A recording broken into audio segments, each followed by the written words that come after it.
మహాలక్ష్మికి సర్టిఫికేట్ ఇవ్వడానికి వచ్చి గుండె పగిలే నిజం తెలుసుకున్న లలిత ఆనందంలో చక్రి. ఇదంతా ఎలా జరిగిందో వీడియో ద్వారా చూసేద్దాం. ఎక్కడ స్కిప్ చేయకండి, చివరి వరకు చూడండి, పూర్తిగా మీకు అర్థమవుతుంది. వీడియోని లైక్ చేయటం, షేర్ చేయటం మర్చిపోకండి. మీ లైక్, షేర్ మాకు మంచి సపోర్ట్ మరియు ఎంకరేజింగ్గా ఉంటుంది.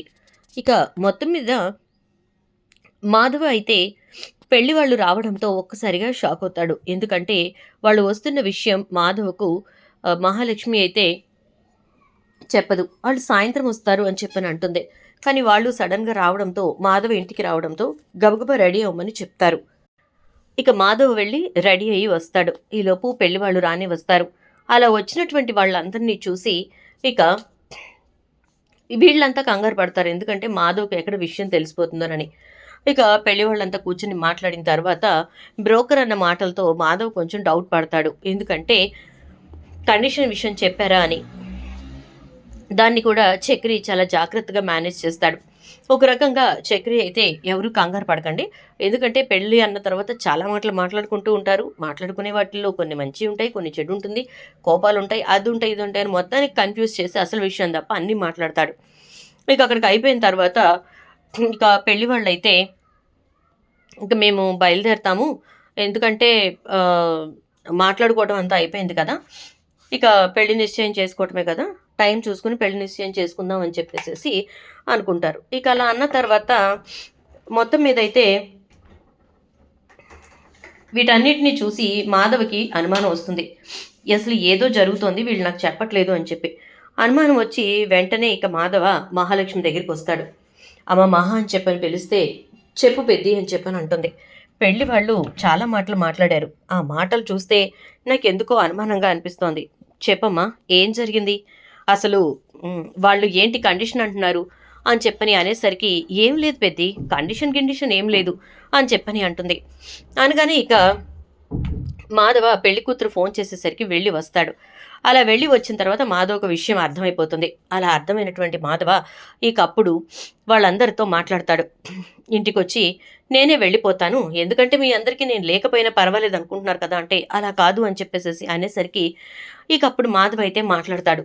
నేను ఇప్పటి వరకు కూడా నా తమ్ముళ్ళు లేదే నాకు ప్రపంచం లేదు అనుకుని బ్రతుకుతూ వచ్చాను. మీతోనే నా జీవితం అనుకుంటూ బ్రతుకుతూ వచ్చాను. అలాంటి నేను ఇప్పుడు మీరు లేకుండా బ్రతకడం అనేది జరగని పని. ఎందుకంటే మీరే నా ప్రపంచం. చిన్ననాటి నుంచి కూడా మిమ్మల్ని నేను పెంచుకుంటూ వచ్చాను. మీరు బాగుంటే చాలు అనుకునే మనస్తత్వం నాది.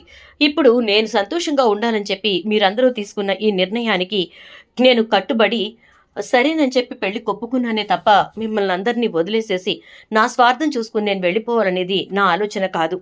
నేను అలా ఆశపడలేదు కూడా, ఆశపడను కూడా. కన్నా ఎవరు, నాకు కొడుకు లాంటివాడు. ఒక రకంగా వాడికి నేను అన్నని కాదు, అమ్మని. మరి అలాంటి వాడిని వదిలేసి నేను ఎలా వెళ్తాను అని చెప్పేసేసి అంటాడు ఇక మాధవ అయితే. ఇకప్పుడు కన్నా అయితే బాగా ఏడుస్తూ ఉంటాడు. అలా ఏడుస్తున్నటువంటి కన్నాని దగ్గరికి తీసుకుని ఏడవకురా, ఏడవకు అని అంటూ, చూడండి చక్రి, నేను పెళ్లి చేసుకోవాలి అంటే మీరు నాకు దూరం అవ్వాలి అనే పరిస్థితి వస్తే నేను పెళ్లికి దూరం అవుతాను తప్ప మీకు దూరం అవ్వను. ఇప్పుడు నేను పెళ్లి చేసుకోవాలనే ఆశ, కోరిక కూడా నాకు లేదు. కేవలం మీ అందరి బలవంతం, మీ అందరి సంతోషం కోసం నేను చేసుకోవడమే. అందుకోసం అని చెప్పి మిమ్మల్ని అందరినీ వదిలేసి దూరంగా వెళ్ళే పరిస్థితికి అయితే నేను చచ్చినా ఒప్పుకోను అని చెప్పేసేసి అని అనేసరికి సరే అన్నయ్య, నీ ఇష్టమే మా ఇష్టం, మేమేమీ నిన్ను ఇబ్బంది పెట్టాం అని చెప్పేసి అనేసరికి ఇక చక్రి చాలా హ్యాపీగా ఫీల్ అవుతాడు. మంచిది, చాలా మంచిది. ఎలా అయినా సరే ఈ పెళ్లి చేసి నేను సంతోషంగా పంపించాలనుకుంటే నువ్వు మాత్రం పెళ్ళైనా వద్దు, నాకు నేను ఇక్కడే ఉంటాను అని చెప్పని అంటున్నావు. మా కోసం నువ్వు ఎందుకన్నయ్య ఇంత చేస్తున్నావు, మేమేం చేసావు నీకు అని అంటే నాకు తమ్ముళ్ళుగా పుట్టారా అని చెప్పని అంటాడు. ఇక అప్పుడు కన్నా అయితే అన్నయ్య నువ్వు పెళ్లి చేసుకో, నన్ను నీతో పాటు తీసుకెళ్ళిపో, వదిన్ని నన్ను ఒక్కడిని తీసుకొచ్చుకోవటానికి ఒప్పించుకో, ఇంకో వీళ్ళిద్దరూ అవసరం లేదు అన్నయ్య అని అంటే ఏంట్రా అంటావు, ఆ వాళ్ళు లేకుండా ఎలా ఉండగలని చెప్పు, వాళ్ళిద్దరూ ఉండాలిరా, లేకపోతే మనకి ఎంటర్టైన్మెంట్ ఉండదు అని అంటే ఏంటన్నయ్య ఎంటర్టైన్మెంట్ కోసం అని చెప్పేసేసి నువ్వు మమ్మల్ని కావాలని చెప్పేసేసి అంటున్నావా, ఆహా ఏం గొప్పగా చెప్పేవన్నయ్య అనగానే ఇక కన్న అయితే హాహాహా నవ్వుతూ ఉంటాడు. మహాలక్ష్మి వీళ్ళందరినీ చూసి చాలా క్యూట్ అండ్ హ్యాపీ ఫ్యామిలీ, ఈ ఫ్యామిలీకి ఎవరి దృష్టి తగిలిందో ఇలా అయిపోయింది అని చెప్పని అనుకుంటూ ఉంటే ఇక అప్పుడు ఈలోపు ఆ, నారాయణ వస్తాడు. వచ్చి ఏంటి ఆ పెళ్లి వాళ్ళకి ఏం చెప్పారు అని అంటే ఎందుకు అంటాడు మాధవ. వాళ్ళు మళ్ళీ వచ్చారేంటి, పొద్దున్నేగా వచ్చారు, సారీ నిన్నేగా వచ్చారు, మాట్లాడుకుని వెళ్ళారు, మళ్ళీ దేనికి వచ్చినట్టు అని చెప్పని అంటాడు. అనేసరికి ఇక కన్నా వెంటనే నువ్వు మాతోనే ఉండిపోతే ఇక నీకు పెళ్ళి అయినట్టే అన్నయ్య అని అంటే పోన్లేరా పెళ్ళి కాకపోతే మీతో నేను ఉండకూడదా అని అంటాడు. అనేసరికి ఇక వెంటనే ఈలోపు నారాయణ మాటలతోటి ఇప్పుడు ఏమైందని అంటే వాళ్ళు మళ్ళీ ఎందుకు వచ్చారు అంటున్నానంటే వాళ్ళు ఎందుకు వస్తారు అంటాడు చక్రి. వచ్చారా చూడు అంటాడు. గబగబా బయటికి వెళ్ళేసరికి చక్రి వాళ్ళని చూసి ఏంటండి అయిపోయింది కదా, మేము చెప్పేశాం కదా ఆల్రెడీ ఒక విషయం, ఇక అవ్వదు ఇది. ఎందుకంటే మీరు వాడిని బయటికి రమ్మంటారు, మా అన్నయ్య బయటికి రాడు, ఈ ఇంట్లోనే ఉంటాడు, మాతోనే ఉంటాడు, ఇక ఇది ముందుకు సాగే విషయం కాదు, వదిలేసేయండి ఇక్కడికి అంటే లేదండి మేమే మా అమ్మాయిని ఇంటికి పంపుదాం అనుకుంటున్నాం అనగానే షాక్ అయిపోతారు అందరూ. ఏంటి మీరు అంటుంది, మీ అమ్మాయిని మా ఇంటికి పంపిస్తారా, మీ అమ్మాయి ఒప్పుకుందా అంటే ఒప్పుకోనిది మేము కానీ మా అమ్మాయి కాదు, మా అమ్మాయి ఇక్కడికే వచ్చి కాపురం చేసుకుంటానంటుంది, ప్రశాంతంగా మహాలక్ష్మి ఉండట్లేదా, మహాలక్ష్మితో పాటే నేను అంటుంది అనగానే ఆహా అంటే ఇప్పుడు మహాలక్ష్మి వెళ్ళిపోతుంది ఈ పెళ్ళైన తర్వాత అని తెలిస్తే ఈ పెళ్ళి మళ్ళీ క్యాన్సిల్ అవుద్ది, ఎందుకు వచ్చింది ఈ గోల అని. చూడండి ఈ పెళ్ళయ్యే వరకే మహాలక్ష్మి ఇక్కడ ఉంటుంది, పెళ్ళైన తర్వాత మహాలక్ష్మి ఇక్కడ ఉండదు, ఎందుకంటే ఆవిడ ఉద్యోగం చేయడానికి వెళ్ళిపోతుంది అని అనగానే ఇదేంటి మళ్ళీ ఇదొక ట్విస్టా అని అంటే అవునండి ఈ ఇంట్లో అన్ని మెలికలు తికమకలుగానే ఉంటాయి అని చెప్పేసి అంటాడు. ఇక మహాలక్ష్మి చక్రి అయితే అనేసరికి ఇక వెంటనే ఏంటమ్మా ఇది ఏం చేద్దామంటే పర్వాలేదు నాన్న మహాలక్ష్మి ఉంటుంది, నాకు ఆ నమ్మకం ఉంది, కానివ్వండి తాంబూలాలు మార్చుకోండి అని అంటే ఇక లోపలికి వెళ్ళి తాంబూలాలు మార్చుకుంటారు. మాధవ అయితే ఎందుకు రిస్క్ చేస్తున్నారు అని అనేసరికి రిస్క్ కాదు, ఒక మంచి మనిషిని పోగొట్టుకోవడం నాకు ఇష్టం లేదు, అందుకోసమే నేనే అడిగేయాలి అని చెప్పి మా నాన్న వాళ్ళకి చెప్పాను, వాళ్ళు సరే అన్నారు అని చెప్పని అంటుంది. దాంతో ఇక అందరూ కూడా సంతోషిస్తారు. మాధవికి ఎప్పుడైతే నిశ్చితార్థం జరిగిపోయింది అని తెలిసిందో గాయత్రి మనసు చాలా చాలా బాధపడుతూ ఉంటుంది. బాధ అంటే ఒక రకంగా చెప్పాలి అంటే అదొక రకమైన వేదన. ఆ వేదనతోటి గాయత్రి అయితే చాలా చాలా కృంగిపోతూ ఉంటుంది, నలిగిపోతూ ఉంటుంది. అసలు ఏంటిది నా బ్రతుకు, నాకు విరక్తి కలుగుతోంది, ఎందుకు బావ ఇలాంటి నిర్ణయం తీసుకున్నాడు, అంతేలే నిర్ణయం తీసుకోవడంలో తప్పే ఉంది, తప్పసలే లేదు అని చెప్పని అనుకుంటూ ఇక నేను కూడా ఇక్కడ తల వంచి తాళి కట్టించుకోవడం తప్ప చేయగలిగింది ఏమీ లేదనమాట అని అనుకుంటూ ఉంటుంది. ఇక అనుకున్నట్టుగానే గాయత్రి కంటే ముందే మాధవ పెళ్లి ముహూర్తం ఫిక్స్ చేస్తారు. గాయత్రి పెళ్లికి 2 రోజుల ముందే మాధవ పెళ్లి ముహూర్తం ఉంటుంది. వీళ్ళైతే చాలా సంబరపడతారు. కానీ ఇప్పుడు డబ్బు సమస్య, ఎలా ఏ విధంగా ఈ డబ్బు సమస్య తీర్చుకోవాలో అర్థం కావట్లేదు. ఉన్న డబ్బంతా రిసెప్షన్కి వాడేశారు కదా, ఇక ఇప్పుడు డబ్బు తెచ్చి ఈ పెళ్లి జరగాలి అంటే చాలా కష్టం, ఏం చేయాలో అర్థం కాని పరిస్థితి. ఇకప్పుడు గాయత్రి అయితే మాధవ్ దగ్గరికి వస్తుంది. ఏంటి ఎందుకు వచ్చావు అని అంటాడు. నీకు డబ్బు ఇవ్వటానికి వచ్చాను అంటుంది. డబ్బా దేనికి అనగానే నీ పెళ్ళికి బావా అంటుంది. నా పెళ్ళికి డబ్బు లేదని నేను నిన్ను అడిగానా అంటే కాదు బావా, నా చిన్నప్పటి నుంచి నేను నీ దగ్గరికి వచ్చిన ప్రతిసారి నువ్వు నాకు డబ్బులు ఇచ్చేవాడివి గుర్తుందా, ఇదిగో నా సంపాదనలో నీకోసం అంటూ తీసిపెట్టిన డబ్బు అని చెప్పి చిన్నప్పటి నుంచి కూడా నాకు నువ్వు ఇస్తూనే వచ్చావు కదా, ప్రతిరోజు పనికి వెళ్ళేవాడివి, ఆ వెళ్ళిన డబ్బులు తెచ్చి నాకు ఇచ్చేవాడివి, అందులో నుంచి నాకు కొంత ఇచ్చి నువ్వు తీసుకునేవాడివి గుర్తుందా అంటే ఎందుకు గుర్తులేదు, అన్నీ గుర్తున్నాయి అనగానే అది నువ్వు ఈ వయసు వచ్చే వరకు కూడా చేస్తూనే ఉన్నావు, అప్పటి నుంచి ఇచ్చిన ప్రతి రూపాయిని దాచిపెట్టాను బావా, ఆ దాచిన డబ్బంతా కలిపి ఇదిగో 5 లక్షల రూపాయలైంది అనగానే ఒక్కసారిగా షాక్ అవుతాడు మాధవ. ఏంటే అబద్ధాలకి హద్దులుండొద్దా అంటే 10 రూపాయలు ఇవ్వడం మొదలుపెట్టిన నువ్వు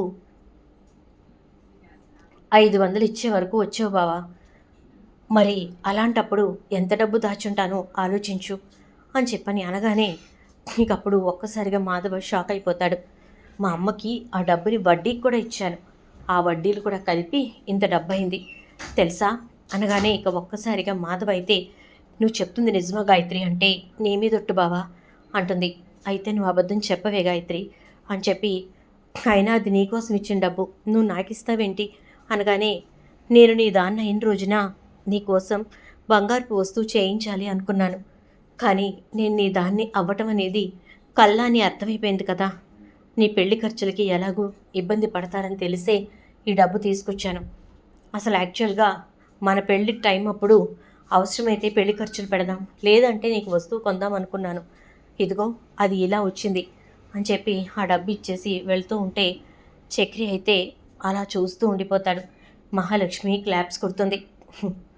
బావా మరదలుగా భార్యాభర్తలుగా జీవితాన్ని మొదలు పెట్టాలనుకున్న మీరు ఇప్పుడు చివరికి ఎవరి జీవితాన్ని వాళ్ళు చూసుకుంటూనే, ఎవరి జీవితం వాళ్ళది అనుకుంటూనే ఇద్దరు కూడా ఒకరి కోసం ఒకరు త్యాగం చేసుకుంటున్న తీరు మీ ప్రేమ గొప్పతనాన్ని తెలియజేస్తోంది అని చెప్పేసేసి అంటుంది మహాలక్ష్మి. ఇక గాయత్రి అక్కడి నుంచి వెళ్ళిపోతూ బావా దొడ్డిదారి గుండా వెళ్ళట్లేదు, మెయిన్ డోర్ గుండానే వెళ్తున్నాను, ఎందుకంటే ఇక నేను మళ్ళీ తిరిగి వచ్చేది లేదు కదా అని చెప్పి అంటుంది గాయత్రి. దాంతో ఇక మాధవ బాధపడుతూ ఉంటాడు. ఇక డబ్బు సమస్య తీరిపోయినట్టేగా అని అందరూ అనుకుంటూ ఉంటే తీరిపోయినట్టే అని చెప్పేసేసి చక్రి ఇంకా కేశవ అనుకుంటారు.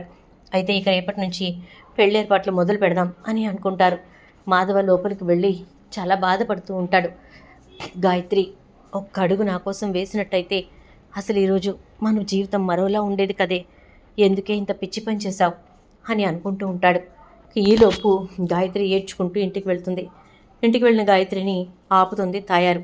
ఎక్కడికి వెళ్ళావే అని అంటే ఎక్కడివి అక్కడ ఇవ్వడానికి వెళ్ళాను అంటుంది. అంటే ఏమి ఇవ్వడానికి వెళ్ళావు, ఎవరికి ఇవ్వడానికి వెళ్ళావు అంటే ఇల్లు కదిలితే నేను వెళ్ళే ఏకైక ఇల్లు ఏదో నీకు తెలుసు, నేను ఎక్కే ఏకైక గుమ్మం ఏదో నీకు తెలుసు, అక్కడికే వెళ్ళాను అంటే ఇంత జరిగినా సిగ్గు లేకుండా ఆ మంద నీతో మాట్లాడుతున్నారా అంటుంది. సిగ్గులేంది వాళ్ళకి కాదు మనకి, ఎందుకంటే చిన్నప్పటి నుంచి మాట ఇచ్చాం, మాట ప్రకారం నిలబడటానికి మన దగ్గర సత్తా లేనప్పుడు ఎవరు మాత్రం ఏం చేస్తారు.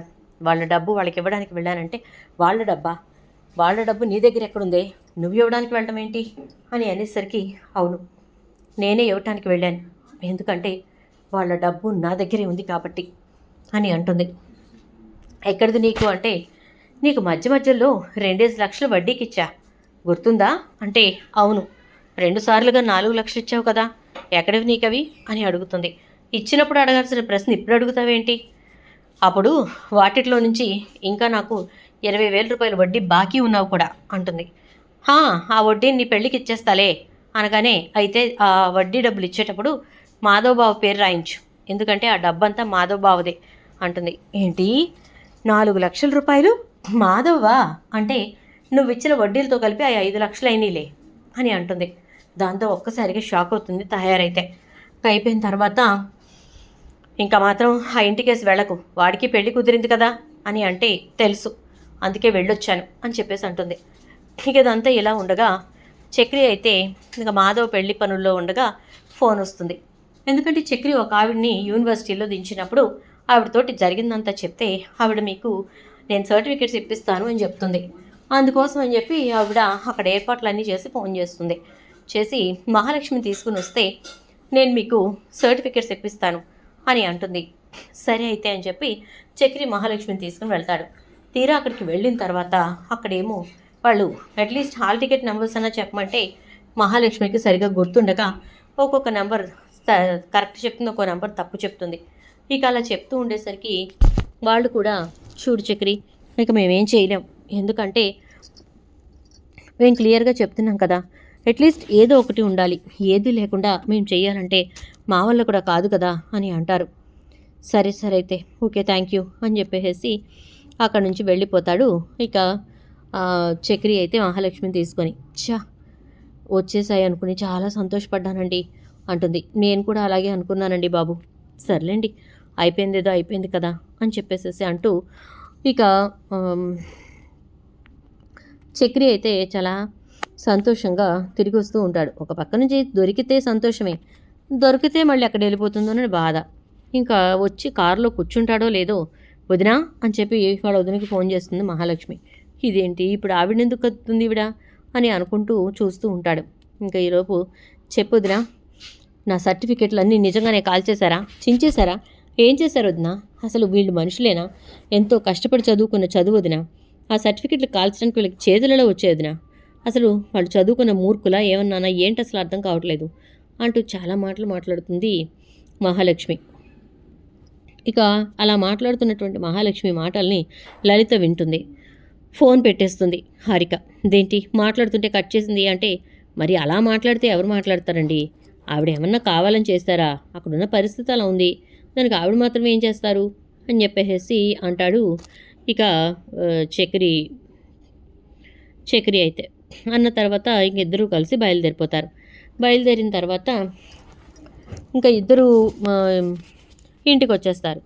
ఇంటికి వచ్చేసాక ఆలోచనలో పడుతుంది మహాలక్ష్మి. ఇక నా సర్టిఫికెట్లు రానట్టే, నా జీవితం ఇంతే అని చెప్పని అనుకుంటూ ఉండగా సాయంత్రానికి లలిత మహాలక్ష్మి సర్టిఫికెట్స్ తీసుకుని అక్కడికి వస్తుంది. అలా వచ్చినటువంటి లలిత మహాలక్ష్మిని చూసి చాలా సంతోషిస్తుంది. కుటుంబం అంతా కూడా ఆ మగపిల్లలు అయినా సరే చాలా చక్కగా విధేయతగా నిలకడగా అణుకువగా ఉన్నారు అని చెప్పేసి అంటుంది. ఇంకా వాళ్ళందరినీ ఒక్కొక్కరిని పరిచయం చేసి మహాలక్ష్మి ఇక వాళ్ళ అమ్మతోటి చాలా సంతోషంగా గడుపుతూ ఉంటుంది. ఈలోపు వస్తాడు చక్రి అయితే. వచ్చి ఎవరు మహా అని అంటే, మా అమ్మ గుర్తులేదా నీకు అంటే, గుర్తున్నారు అంటూ ఉంటాడు. ఈలోపు నారాయణ వస్తాడు. నారాయణ రావడంతో మహాలక్ష్మి అమ్మ ఇక అదే లలిత నారాయణను చూసి, ఇన్ని ఎక్కడో చూశాను అన్నయ్య అని చెప్పని అంటుంది. చెల్లెమ్మ అంటూ నారాయణ కూడా లలితను దగ్గరికి తీసుకుంటాడు. ఇద్దరూ కలిసి చాలాసేపు కూర్చుని ఏడ్చుకుంటారు, మాట్లాడుకుంటారు, ఓదార్చుకుంటారు, నవ్వుకుంటారు, సంతోషపడతారు. ఇలా చాలాసేపు గడిచిపోయిన తర్వాత ఇక ఇద్దరు అలా చూస్తున్నటువంటి ఇంట్లో వాళ్ళందరి వైపు చూసి, ఏంటి అందరూ అలా సైలెంట్గా చూస్తున్నారంటే, మా నాన్న ఇంతసేపు ఒకరితో మాట్లాడటం ఇప్పుడే చూశాను అని అంటే, ఎవరు మాధవ అంటాడు. అనేసరికి, అవునరా నేనున్నప్పుడు మీ నాన్న ఇలాగే ఉండేవాడు అని అంటే, నువ్వున్నప్పుడా? అదేంటి మమ్మీ నువ్వు ఇక్కడెందుకున్నావు అని అంటే, నేను ఇక్కడెందుకున్నానంటే ఇదే నా పుట్టిల్లు కాబట్టి అని చెప్పేసేసి అంటుంది లలిత. పుట్టిల్లు ఇదా? నాకు అర్థం కావట్లేదు మమ్మీ అంటే, నేను మీ నాన్నని ప్రేమించి పెళ్లి చేసుకున్నాను. ఇంట్లో అందరూ అపోజ్ చేసినప్పుడు, ఇదిగో మా అన్నయ్య నేనున్నానులే నువ్వు వెళ్ళు అని చెప్పేసేసి నన్ను మీ నాన్నతో పంపించేశాడు. సంతోషంగా ఉండు, బాధ వచ్చిన రోజునే తిరిగిరా, అప్పటి వరకు నువ్వు తిరిగి రావద్దు, వీళ్ళెవ్వరికీ ఎంటర్టైన్మెంట్ కావద్దు అని చెప్పాడు. అందుకే ఎన్ని కష్టాలు వచ్చినా, ఎన్ని బాధలు వచ్చినా, ఎన్ని రకాల ఇబ్బందులు వచ్చినా నేను మాత్రం భయపడలేదు, బెదరలేదు అని చెప్పేసి అంటూ ఉంటే ఇక వెంటనే సరేననేసి చాలా సంతోషపడుతూ ఉంటారు అందరూ కూడా. అలా సంతోషిస్తున్నటువంటి టైంలోనే లలిత తను తీసుకొచ్చినటువంటి సర్టిఫికేట్స్ని మహాలక్ష్మి చేతిలో పెడుతుంది. ఒక్కసారిగా మహాలక్ష్మి అవి చూసి చాలా సంతోషిస్తుంది. మమ్మీ నా సర్టిఫికేట్స్ అంటే, అవును అవి ఇవ్వడానికే వచ్చాను. నువ్వు ఇప్పటి వరకు వీళ్ళ మీద ఆధారపడి బ్రతకాల్సి వచ్చింది, ఇక నీ కాళ్ళ మీద నువ్వు బ్రతుకు, నీవు అనుకున్న డెస్టినేషన్ నువ్వు చేరుకో, నువ్వు అనుకున్నది నువ్వు సాధించు, అర్థమైందా? మీ నాన్న నువ్వు ఒక మంచి రేంజ్లోకి వస్తే చూడాలి అనేది ఆయన కోరిక. ప్రతాప్ కూతురు మహాలక్ష్మి అంటే అలా ఉండాలి అనేది ఆయన ఆశ. మరి అలాంటి ఆశను నువ్వు ఏ విధంగా వదిలేసుకుంటావు చెప్పు, ఏ విధంగా చంపేస్తావు? అందుకే ఈ సర్టిఫికెట్స్తో నీ జీవితం ప్రారంభించు, ఖచ్చితంగా నువ్వు విన్ అవుతావు, ఖచ్చితంగా నువ్వు గెలుస్తావు అని అంటూ ఉంటే, చాలా థ్యాంక్స్ మమ్మీ, చాలా చాలా థ్యాంక్స్, నిజంగా నువ్వు నన్ను అర్థం చేసుకున్నావు, నా కోసం ఇంత దూరం వచ్చావు, నా కోసం నువ్వు చాలా చేశావు, thank you mummy, thank you అంటూ లలితను గట్టిగా హత్తుకుని ఏడుస్తూ ఉంటుంది. ఓ పక్క చక్రి కంట్లో నీళ్లు తిరుగుతూ ఉంటాయి. కేశవ కన్న అయితే చక్రి వంక చూస్తూ ఆట పట్టిస్తూ ఉంటారు. రే నోర్మైండ్రా అని చెప్పి తిడతాడు చక్రి అయితే. ఇదంతా అయిపోయిన తర్వాత ఇక వాళ్ళంతా కలిసి చాలా హ్యాపీగా స్పెండ్ చేస్తూ ఉంటారు. మహాలక్ష్మి మాధవ్ పెళ్ళిని చాలా గ్రాండ్గా చేస్తుంది. ఇక గాయత్రి తన జీవితాన్ని వదిలేసుకుంటుంది. ఇటు నుంచి ఇక పెళ్ళి అవడంతో చాలా సంతోషపడుతూ మహాలక్ష్మి అయితే ఇక జాబ్ సర్చింగ్లో ఉంటుంది. మరి మహాలక్ష్మి మంచి జాబ్ అచీవ్ చేయగలుగుతుందా? మరి అచీవ్ చేసినటువంటి జాబ్లో తన గోల్ని రీచ్ అవ్వగలుగుతుందా? ఏం జరుగుతుందనేది రాబోయే ఎపిసోడ్స్లో చూద్దాం. వీడియో నచ్చితే లైక్ చేయండి, వీడియోని షేర్ చేయండి, ఛానల్ సబ్స్క్రైబ్ చేయండి, పక్కనే బెల్ ఐకాన్లో ఆల్ ట్యాప్ చేయండి.